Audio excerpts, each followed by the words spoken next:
বাংলাদেশে সম্প্রতি বিভিন্ন পণ্য ও সেবার উপর ভ্যাট বৃদ্ধির সিদ্ধান্ত নেওয়া হয়েছে, যা দেশের অর্থনীতি ও সাধারণ মানুষের জীবনযাত্রায় মারাত্মক প্রভাব ফেলবে।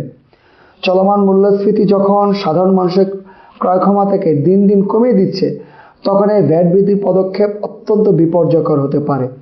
পণ্যভিত্তিক এই ভ্যাট বৃদ্ধির বিশ্লেষণ করলে দেখা যায়, এয়ার কন্ডিশন রেস্তোরাঁয় খাবারের উপর ভ্যাট 5% থেকে বৃদ্ধি করে 15% করা হয়েছে। এর ফলে 1000 টাকার খাবারের বিল এখন 1150 টাকা হবে, যা মধ্যবিত্তের উপর বিশাল আর্থিক চাপ তৈরি করবে। আবার প্রসাধনী সামগ্রীর মধ্যে সাবান, শ্যাম্পু, ডিটারজেন্ট ইত্যাদির উপর ভ্যাট 10% থেকে বৃদ্ধি করে 15% করা হয়েছে। এর ফলে 100 টাকার সাবানের জন্য এখন গুনতে হবে 115 টাকা, যা সাধারণ মানুষের দৈনন্দিন ব্যয় আরও বাড়িয়ে দিবে। বিস্কুট ও আচার জাতীয় পণ্যগুলোর উৎপাদন পর্যায়ে ভ্যাট 7.5% থেকে বৃদ্ধি করে 15% করা হয়েছে। ফলে 50 টাকার বিস্কুটের দাম বেড়ে এখন 57 থেকে 60 টাকা পর্যন্ত হতে পারে।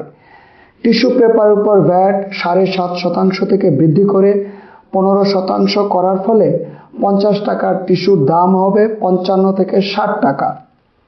আভ্যন্তরীণ রুটে বিমানের টিকিটের উপর এক্সাইজ ডিউটি 500 টাকা থেকে 700 টাকা এবং আন্তর্জাতিক রুটে 2000 টাকা থেকে 2500 টাকা করা হয়েছে, যা ব্যবসা ও পর্যটনের খরচ বাড়াবে।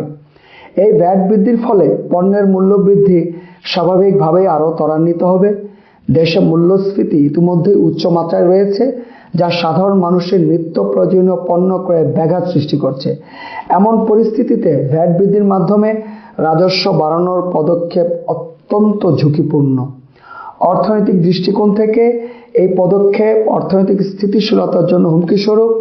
জনগণের আয় বা ক্রয় ক্ষমতা না বাড়িয়ে ভ্যাট বৃদ্ধির মাধ্যমে সরকারের রাজস্ব বৃদ্ধির এই প্রচেষ্টা স্বল্প মেয়াদে সফল হলেও দীর্ঘমেয়াদে এটি কিন্তু অর্থনীতির জন্য মারাত্মক ক্ষতিকর হতে পারে। জনগণের মৌলিক চাহিদা পূরণের সক্ষমতা না থাকলে অর্থনীতির চাকা থমকে যাবে, যা দেশের সার্বিক প্রবৃদ্ধিকে ক্ষতিগ্রস্ত করবে। অতএব জনকল্যাণ, অর্থনৈতিক স্থিতিশীলতা নিশ্চিত করার জন্য নীতি নির্ধারকদের এই সিদ্ধান্ত পুনর্বিবেচনা করা উচিত।